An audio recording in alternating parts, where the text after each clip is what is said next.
Welcome to our podcast, Charting the Course, presented by Emmanuel Church Apostolic Community. Our podcast will be presented by gifted teachers that are called, anointed, and appointed to expound upon the Word of God. We will be discussing various topics that are relevant to living a holy life today according to the Word.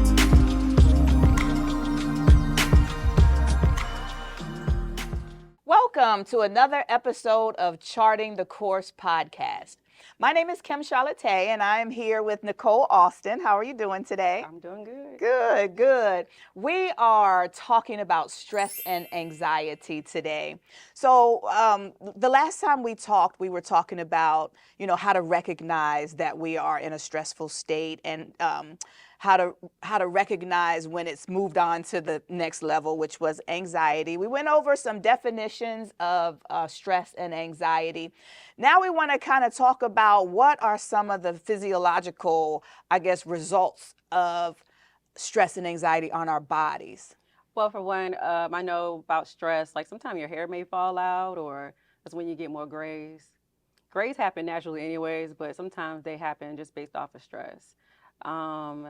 You'll find yourself maybe with a little worry lines, just things happen like that. It's just like little small telltale signs as far as on our body, and that can cause, issues with your heart. Like how you go to the doctor, sometimes they give you that stress test because they cannot understand why you may be having like issues with your heart or just some type of physical ailment, right?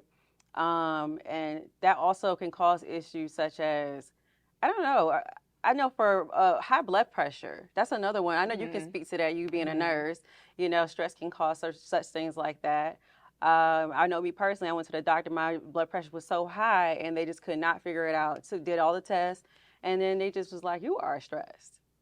So that means you have to do certain things, like, eliminate things that are causing stress over your life.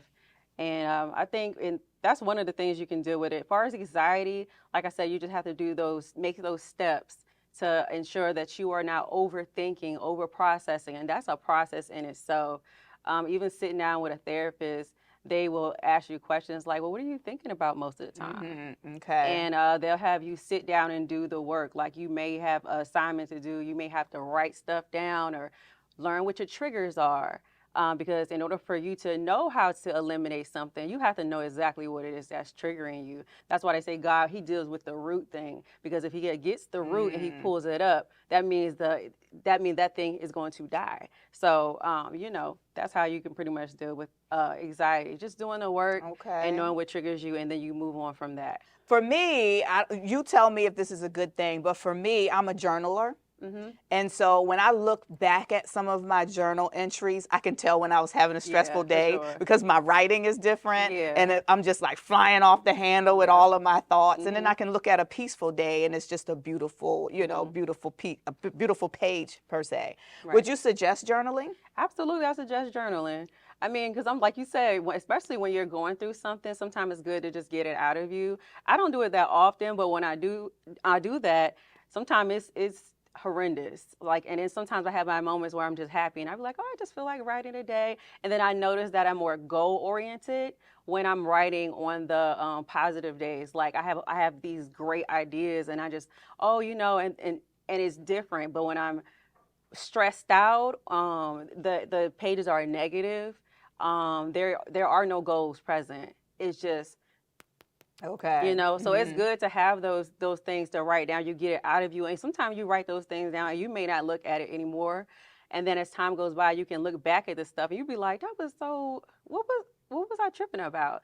So it's a good thing to journal for sure. What's some other tools that we could use? Let's see. I don't know. Like I said, exercising is a good coping mechanism. Changing your eating habits, because sometimes certain foods cause you to feel more like draggy, not as energetic, can cause cloudy minds.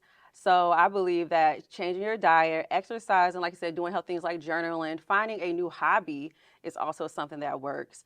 Sometimes it does distract you a little bit, but I do believe that those are like simple things that you can do to, and it sounds cliche, but honestly, if you do them consistently, it does work. And I remember times where I used to do it like boom, boom, boom.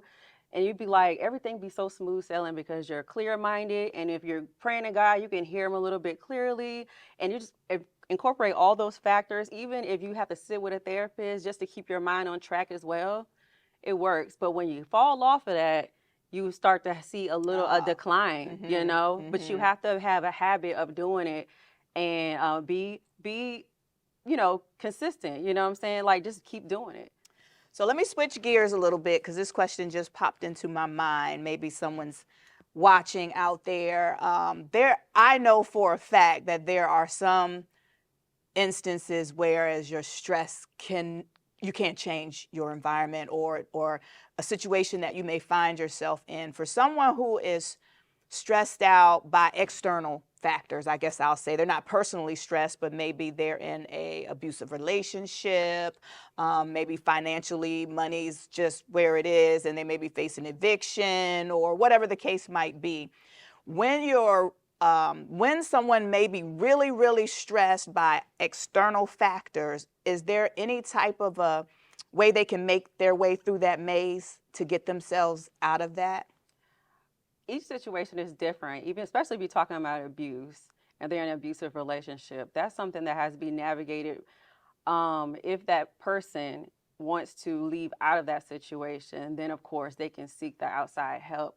And afterwards, whenever they're dealing with that stress or the anxiety, because you're talking about abuse, you're going to end up with stress, anxiety. It can even it cause depression, PTSD, post-traumatic stress disorder.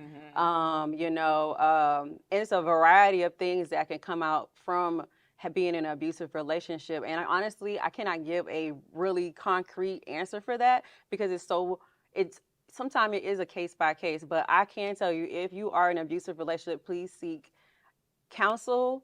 Please seek shelter, especially if you plan on leaving. And also, sometimes everything is not immediately where you have to leave that situation. Sometimes you're unable to do that, but please get with somebody who will help you and lead you and guide you in that direction in your abuse. I can say that. I was just going to add, for folks who have financial hardships, lack of food resources, lack of child care resources. These are all those external things that causes stress that a person didn't bring it on. It's not an internal thing that you're just stressed out over. Right. It's your environment. There are so many resources out there, and even our seniors sometimes they experience a lot of stress because of lack of care and things that they need. So, we wanted to kind of talk about stress and anxiety because there's so many different there's so many there's so many factors with it.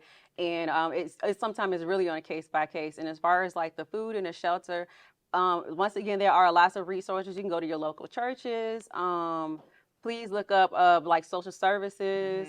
Just contact people to make sure that you're doing. Churches will definitely help you for sure, but they also have other external resources that will also assist with that. Because sometimes when you do not have that bottom, that have your personal needs, and sometimes God can't work on the rest. Like it's really hard, and that's the same way in the psychology world.